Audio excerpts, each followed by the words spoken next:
What's going on, everyone? AP over here at Rumpier Sports, bringing to you once again the Strokes Game Show. It's just me and my boy Snyder tonight. We got not a really big or crazy golf event. NBA's back.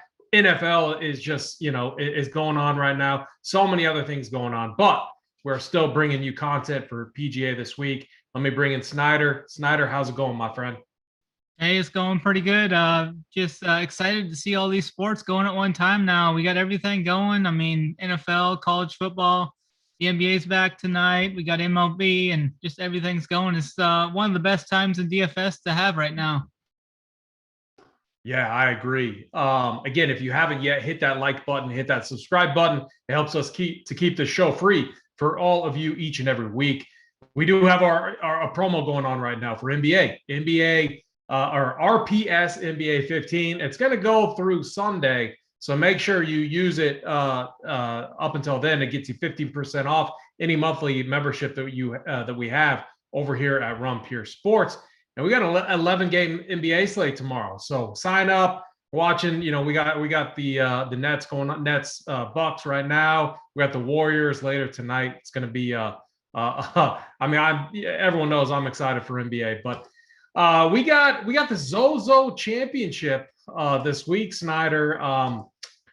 Is this, off the top of your head, is this like is it a no cut event, or is there a cut? I saw the field did not look as big as what we normally see. I didn't know if that was due to COVID or if it was a no cut event.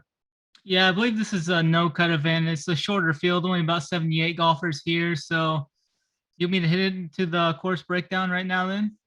Yeah, it's Narashino Country Club, right?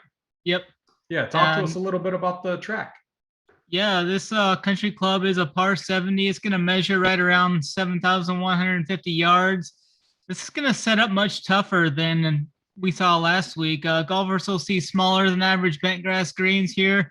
This course actually is set up unique. It has two sets of greens here, so one set of green is used for the winter and one set is used for the summer. And if golfers find themselves on the wrong greens, they will receive a free drop this week. This has a different layout than most courses as well. It's got 5 par 3s, which is quite unique as well. 3 par 5s and 10 par 4s will finish the layout. Three of the par 4s will play under 400 yards, and 5 of them will play 450 and over. One of them will play over 500 yards. The fairways will be tree lined here. They're going to feature many dog legs. I mean, you're going to need more accuracy. The accuracy off the tee is going to outweigh the distance here. And strong approach play will be needed to attack these smaller greens. Tiger won this event back in 2019 at 19 under, but that was with some really wet conditions here. And this year it looks to be much more fast and firm as they haven't seen as much rain. It's going to lead to tougher scoring conditions here. Some of the key stats I'll be looking at this week: strokes gained off the tee, approach, driving accuracy, and bogey avoidance. Yeah, very good. This is a week where, not a bad idea to reduce volume. That's what I'm going to be doing. Not a bad idea also to have a true flag plant play up top. Maybe one or two guys that you're very confident in, lock them in, and then mix and match, because as we go through the player pool this week, you're going to be like, that guy is priced how high? I mean, there's some of these guys where it's just, you're going to look at that and you're going to be like, whoo. So Snyder, let's dive into it. How we do it each and every week. We're going to tier by tier. We're going to start with 10K and up. We're going to talk about who we're playing, who we're fading, keep it nice and easy for you. Snyder, let me kick it back to you. Talk to us about the 10K and up range. Yeah, I'm going to start right here with my guy Morikawa. I mean, I had him in the outrights last week. I actually locked him into my builds last week in my MME. He was right there, shot 7 under on that front 9. I thought he was going to make the push, but he just kind of ran out of steam down the back 9 stretch. So that was kind of frustrating, but I mean, it was good for him going forward. I'm going to be looking to continue to attack him here. He finished 22nd here back in 2019 in his rookie season. Was great approach last week. He actually made some putts last week. He gained nearly 4 strokes putting. So if he can get that putter rolling, I mean, he's always going to be in contention. So I'll be looking to go back to him. Alexander Schaffler, he won the Olympics here in Japan. So he's got some good correlation working with Japanese golf courses. So he's an elite ball striker too. His game is just great tee to green. Should translate well here as well, I think. Ended strong on Sunday. He shot 63 last week. Will Zalatoris, he's another one of those strong ball strikers I'll be looking to attack here. Just elite tee to green guy, but just like Morikawa, he just loses too many strokes putting, it seems. These smaller greens could benefit him here, I think, as it will take away some of the 3 putts and stuff, I think. Hideki, 10K here. I usually don't play him when he's at 10K or higher, but definitely going to make an exception here. He finished second here in 2019, the Tiger Woods. He'll be looking to build off that strong performance here for the hometown fans, and I think his game is going to obviously set up really well here. Yeah, Hideki is the guy that I just want to lock in. I feel like he got off to a slow start here in the Olympics. The pressure was completely, all on his shoulders, being the man from Japan. And I feel like this is like whenever I'm playing golf, like we've played Snyder many a times, when I get that second shot, maybe I hit a shank first shot, player B always plays better. I feel like Hideki's player B this week, and I feel like we're going to find him in contention. So I have a ton of interest in Hideki this week, and I almost want to I'm not going heavy at all. We were talking right before we got on, we're going to target that $5 tournament on DraftKings. I don't even know if I'm going to max it this week. I might be 50 to 75 and just lock in a Hideki so that I'm extremely overweight relative to the field, and then make some other cuts up here. The other guy that I do want exposure to is Morikawa, though. I feel like he's another guy that kind of at the Olympics. Do you recall what he finished at the Olympics? I know he got off to a slow start. Yeah, I can't remember what he finished for. I know he was right there I think he was right there in contention come the weekend, though. Okay, he built his way back up, I thought, but not 100% sure on that. So, like for me this week, I mean, Xander's. If you're on Xander and you like Xander, play Xander. Obviously, he won here. At the Olympics, he didn't win any money though.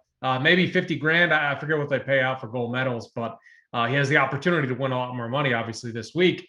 But you do have to make stands up here. I think I'm going to full fade Xander in favor for Hideki and Morikawa. I don't know what I'm going to do with Zalatoris yet, because I know if I lock in Hideki, I'm going to be kind of strapped on where I can go. I can probably only fit one more guy. And I hate playing Paul Casey, but it does look like a ball striker's course. And he withdrew, actually. Oh, did he withdraw? I think I saw that. Yeah, pretty sure. Let's go. I hate dealing with Paul Casey. I always like to fade him, but then he always punishes me when I do. Well, not all the time, but when I do. The other thing, I'm not playing 10K Tommy Fleetwood. So I talked a little bit, at the start of the show. You're going to see some outrageous price tags. Tommy Fleetwood, 10K. What has Tommy Fleetwood done in, a year? I mean, they should be pricing him way down. Easy fade. He's going to be very low. And two, if you want to get cute, play him. I don't want to get cute this week. For me, I'm locking Hideki, and then my second guy I like is Morikawa. Give us your 1 and 2, and then take us into the 9K range. Yeah, I'm right there with you. I'm going to go Morikawa 1 and Hideki 2. And for this 10 or 9K range, we got a couple guys here that, I just can't pay that price tag for Neiman here. He's priced up too high for me. Another guy, Ricky Fowler, he finally has a good week, and they price him all the way up to 9.8. I couldn't imagine clicking that name. So, that's two easy fades for me. Man, I think on the show, we talked a lot of shit about Ricky Fowler and about Rory. And the fade list, the AP fade list, was on fire on the leaderboard last week, in which really was not good for me. But somehow, Snyder, I don't think we talked about last week, and I'm not trying to interrupt you, but somehow I returned like 60% of my buy-ins, and I faded Rory, I faded Ricky, and I faded some of the other guys up there. I forget who steamed back on Sunday, but I had a miracle turnaround. I literally was like absolutely getting dusted going into Sunday, like losing everything, to returning right around 60%. I consider that almost a win because I was under the impression I was going to lose all my entries. So it was very interesting time. But hopefully the fade list is much more on point this week.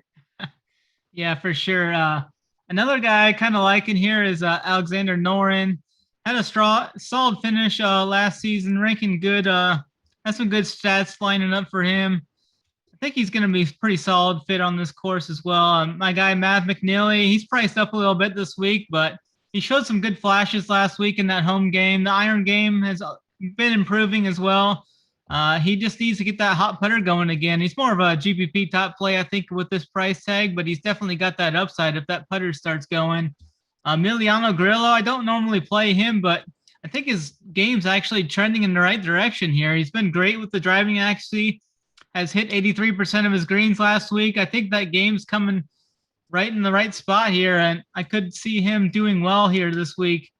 But that's about it for me. I'm not going to play Mackenzie Hughes. I can see the fit for Mackenzie Hughes. I mean, he's a great putter. If he gets that putter going, he can definitely go up the leaderboard. But I think that's it for me in this range.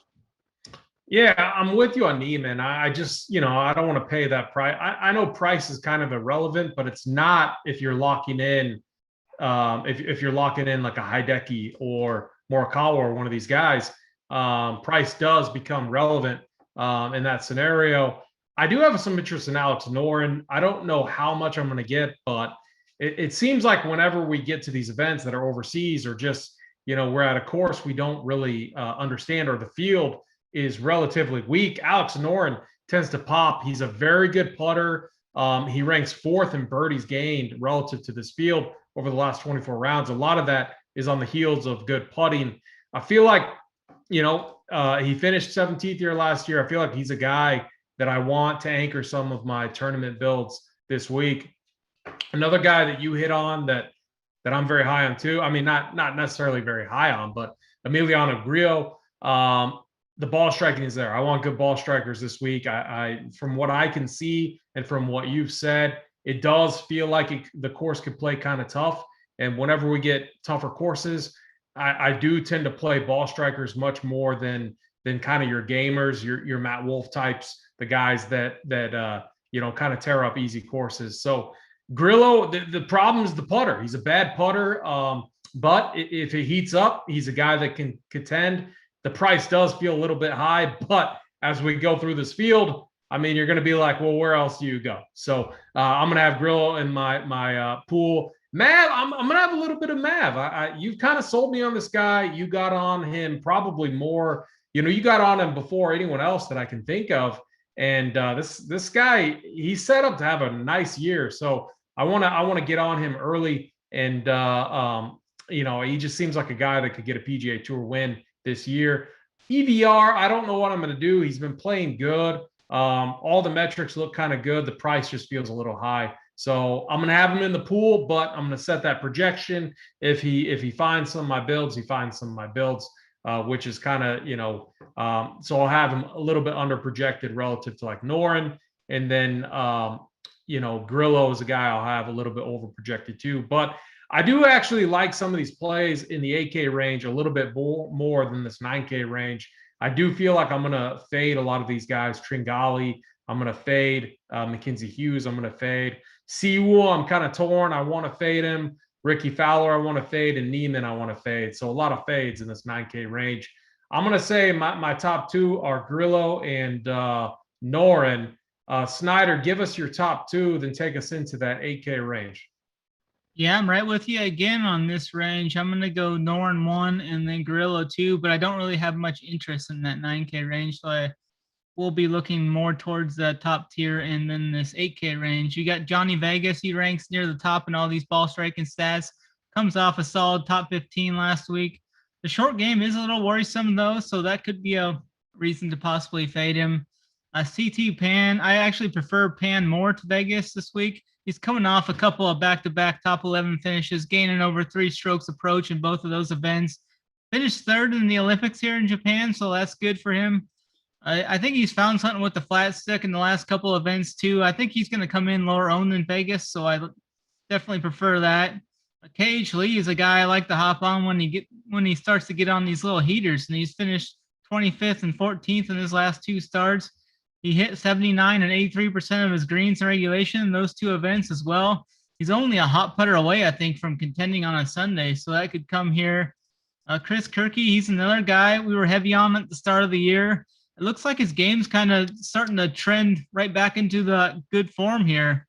He's improved his finish in his last 4 events. Finished 14th last week at the CJ Cup.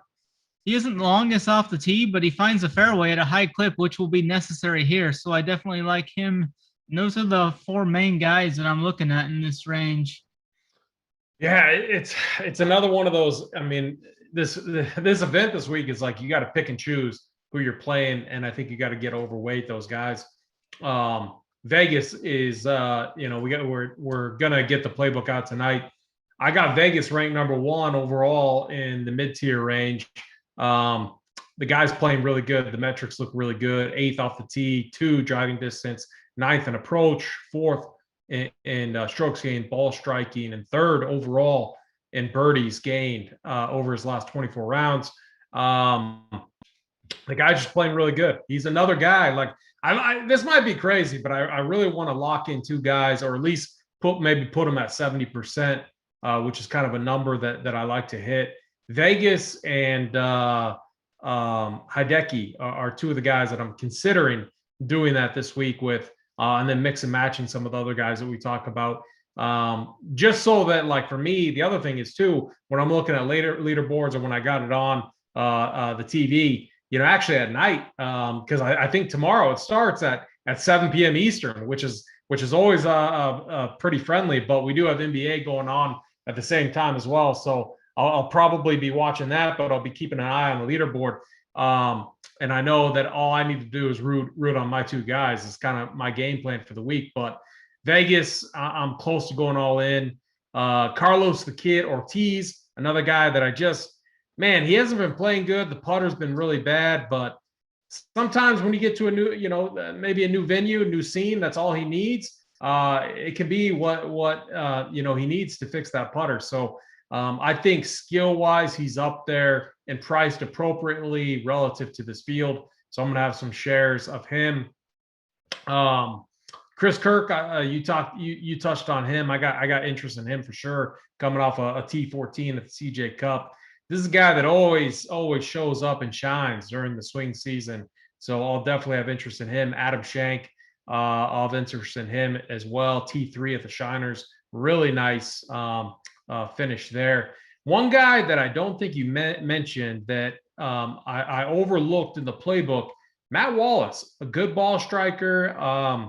He looked good at the Shriners, T14, very good off the tee, very good on approach. The putter has been something that's been up and down of late.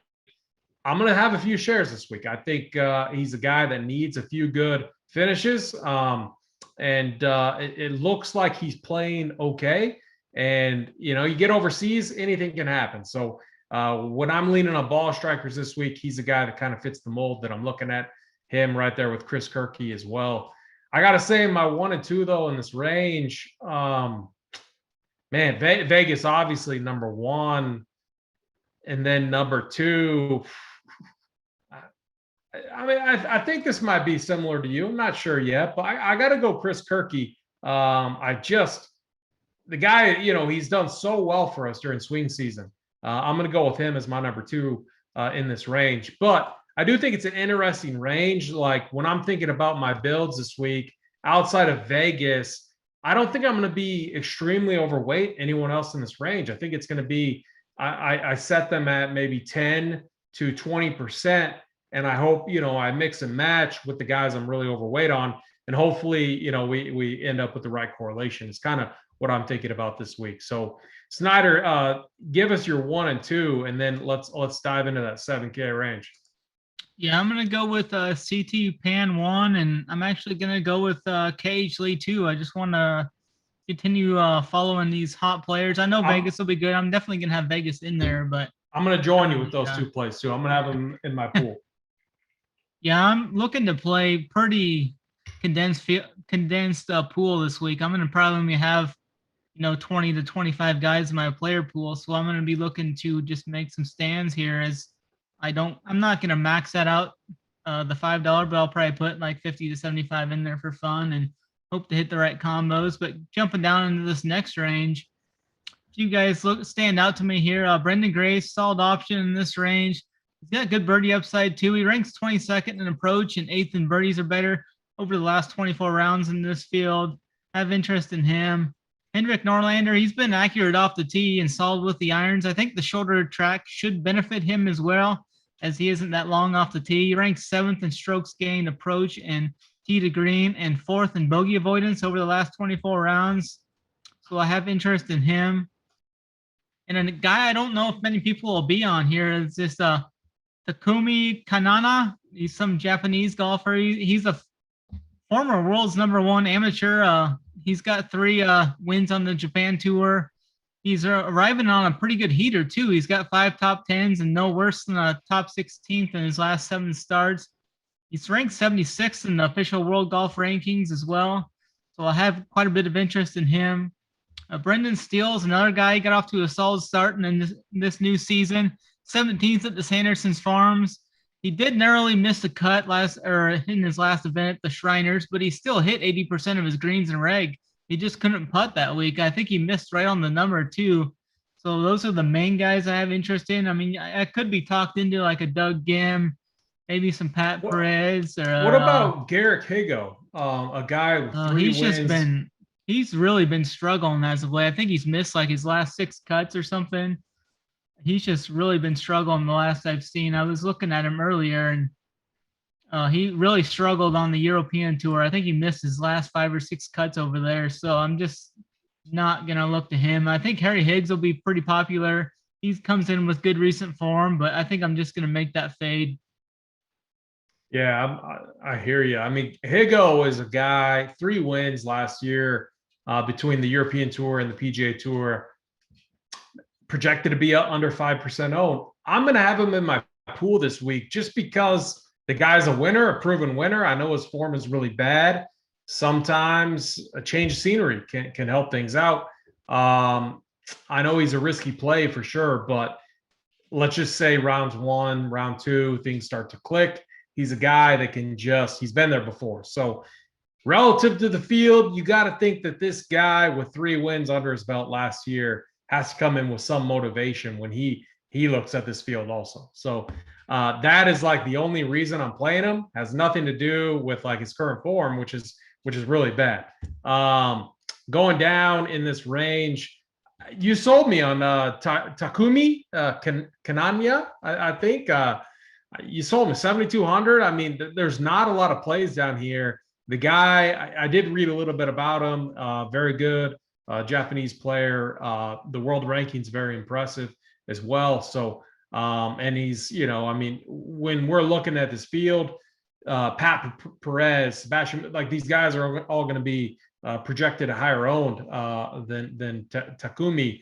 And so I'm willing to take some shots this week on a guy like that. So I think it's a really nice and interesting move in tournaments.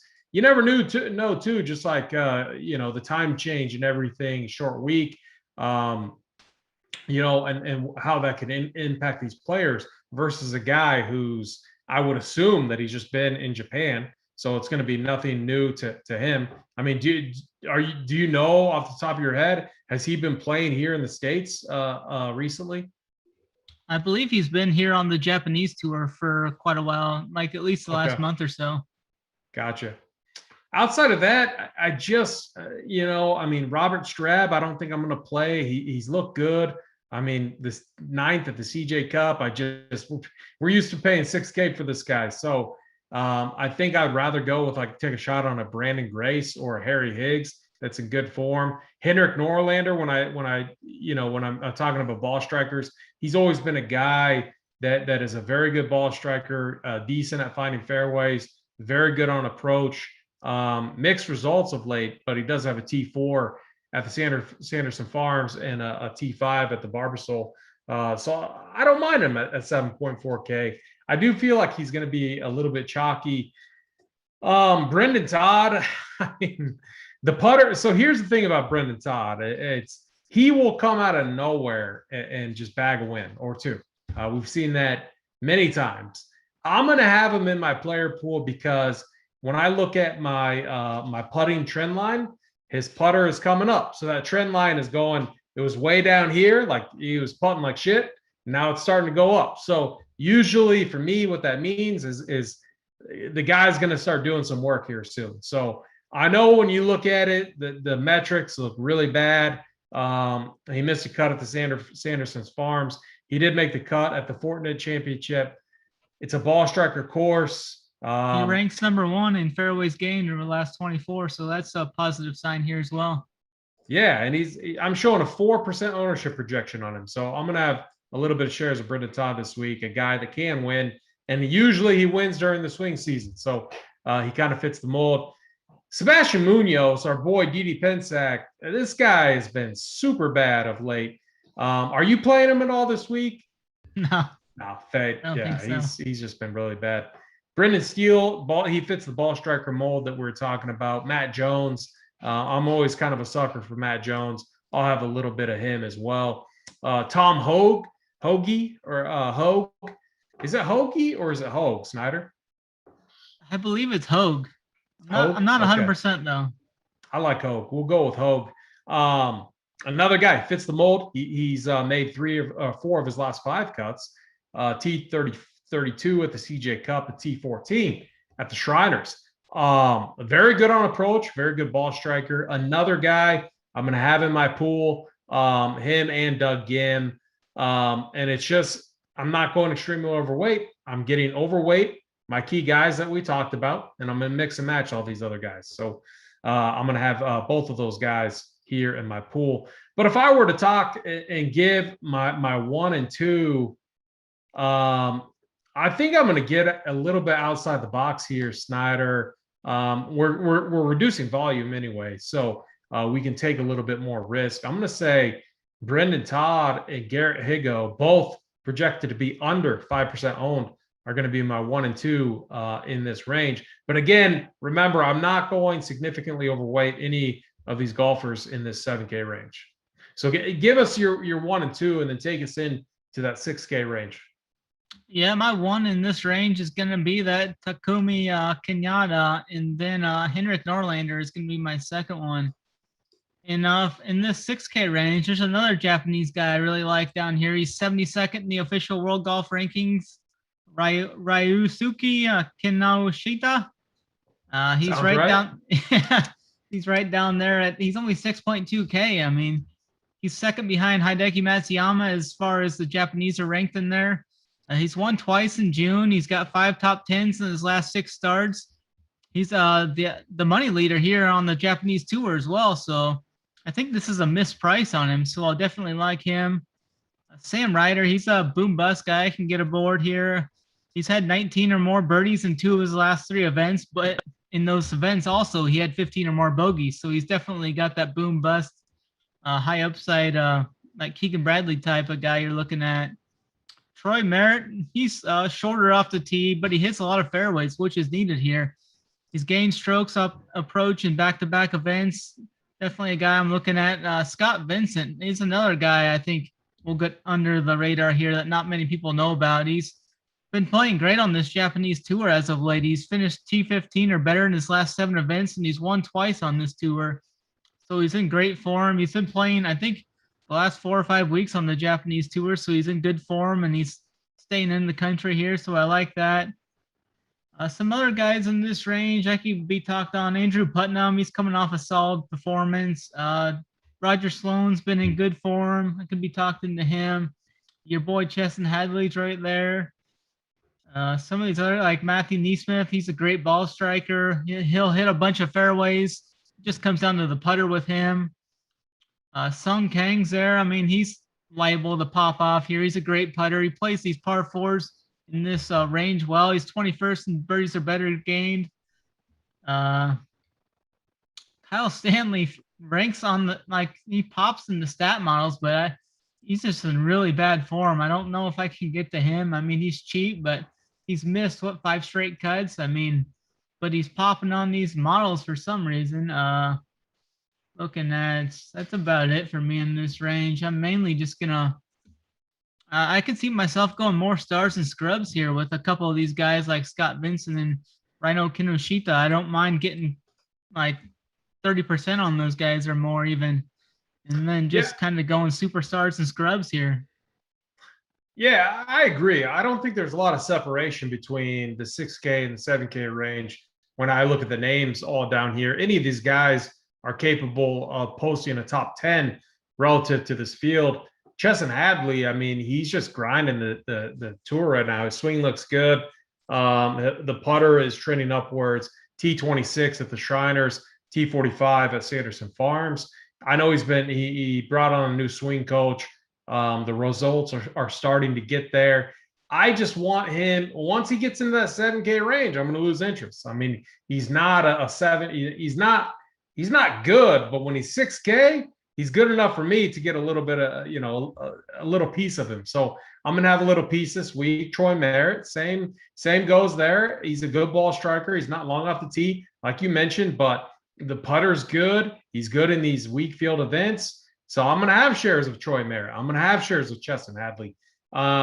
Sam Ryder, another guy who really pops when it comes to ball striking and approach. It's just getting up the tee. And he's another guy that's not a long hitter, but he ranks first in birdies gained over his last 24 rounds, which is really interesting because he's coming off a missed cut, T51, T58. So it means he has some blow-up holes there. If he can avoid the blow-up holes, he's right there. He'll be right there in the mix. And when you're 6'7", in a field that's not very good, I'm going to have interest in a guy like that. So he's going to make my pool. Andrew Putnam, like you said, I think he's fine. T11 at the Shriners. I got a name. So I do got to mention someone that you did not mention. He's not going to be like a word. We'll see. We'll see. I'm kind of tempted. Jimmy Walker, 6'6", out here in Japan. Hopefully sipping on some nice Japanese whiskey. He's been playing okay. T24 at the Striders, T45 at Sanderson Farms, T11 at the 3M Open. So he has a nice little 3-cut streak going. He's made 4 of his last 5 cuts. The ball striking looks decent. He's a guy that we want to target on the ball striker type course.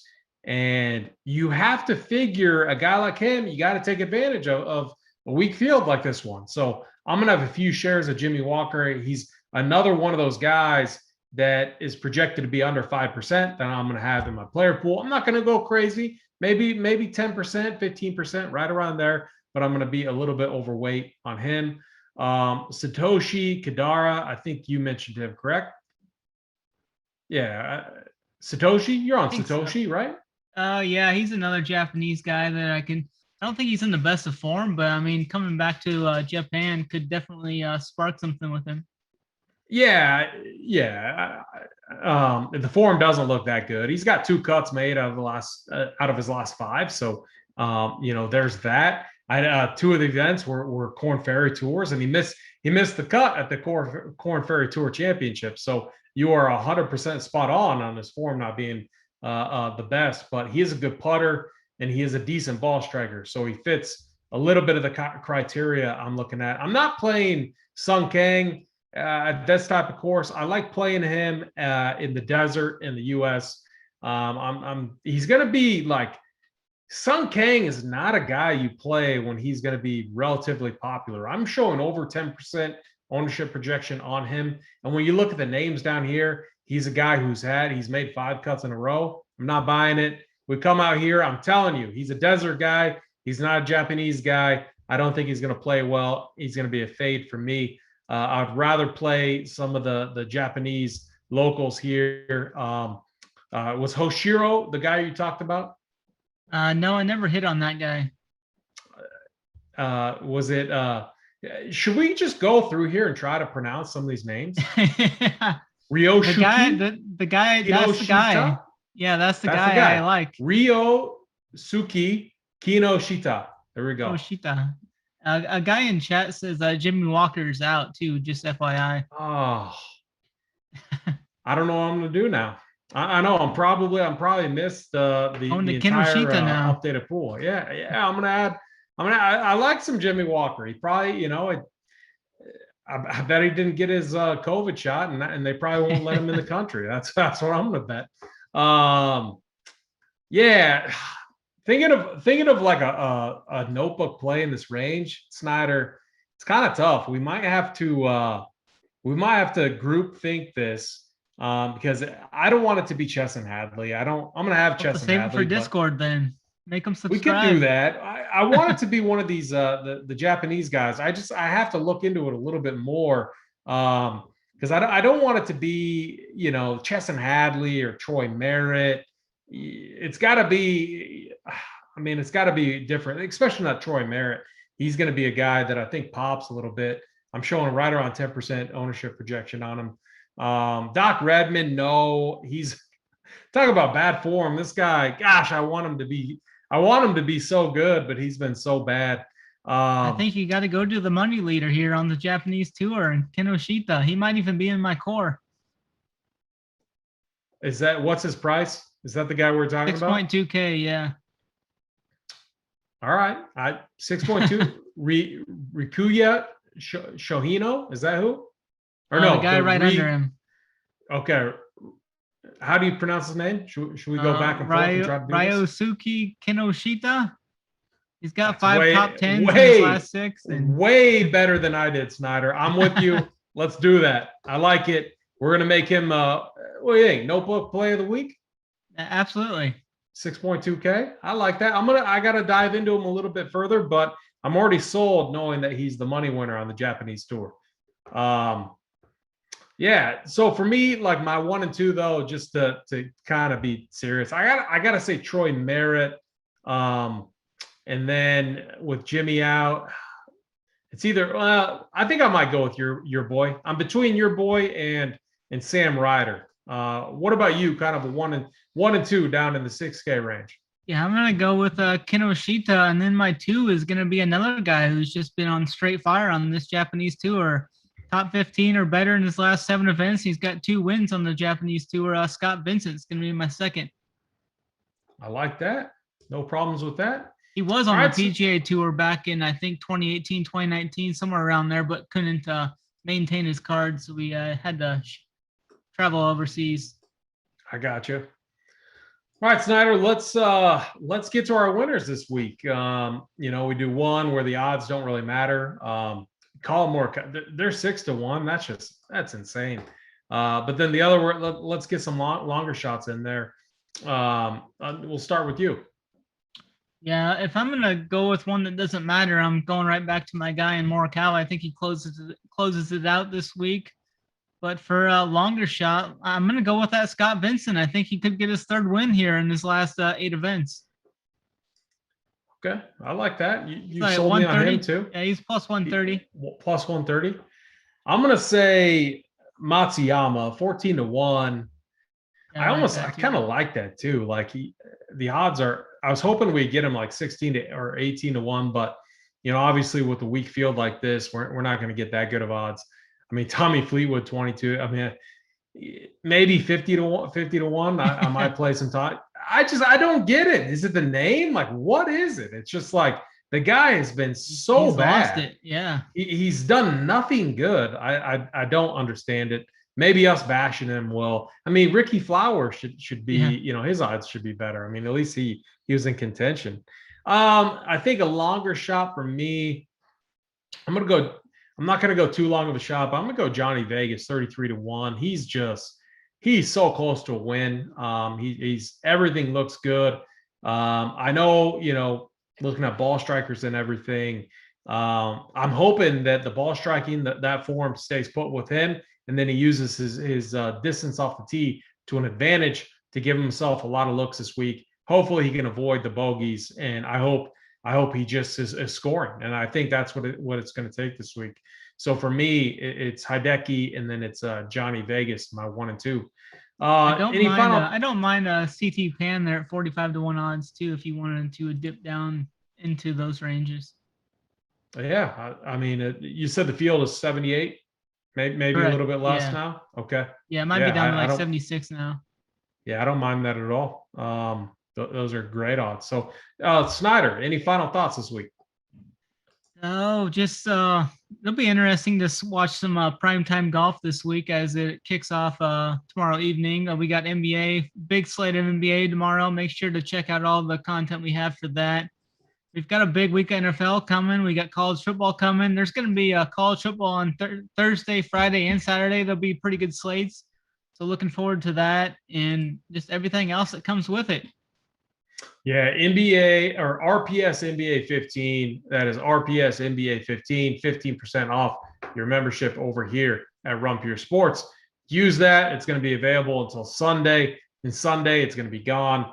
We got NFL. We got an 11-game NBA slate up right now. If you remember, I broke down all 30 teams just from a high level. So each article, we broke it up by divisions. Literally will take you less than 5 minutes to read. It's just going to get you a good feel of all the teams, new additions to the teams, teams that maybe, like the Hawks that don't have many new faces that are just coming back looking to repeat like they did last year. I broke down usage. I broke down fantasy points per minutes, mainly looking at the starters, and then did a little summary there too. So we got 11 games tomorrow. We got the playbook. We got the core plays. We got a heat map is a new tool that I'm working on that's going to be available each and every slate. And then we got Discord as well. All the tools that you need to be successful in NBA DFS. And then again, we got NFL. We got shows coming out daily for NFL. We got all of our NFL content, core plays, the playbook, our stacks chart, all of it. We're doing all the heavy lifting for you. You log in, dive in, do the research, find the winners, and print. It's as easy as that. Whew. Long-winded. Yeah, go ahead, Snyder. What's the price for NBA? Are we charging extra for NBA? Yeah, great question. What's the price for NBA? No, one price gets you everything. We don't piece it up by sport. We need Hoop here. Hoop's the best at this. We don't go sport by sport. We're not picking and choosing and trying to get all your money, pay $3.99 for NBA, pay $6.99 for NFL. We don't do any of that. One price gets you every sport, gets you all the Showdown content, Discord, access to all of our info, all of our picks. Sign up, rumpiersports.com. Use the code RPS NBA 15. I'm AP. That's Snyder. Simon, get us out of here, my friend.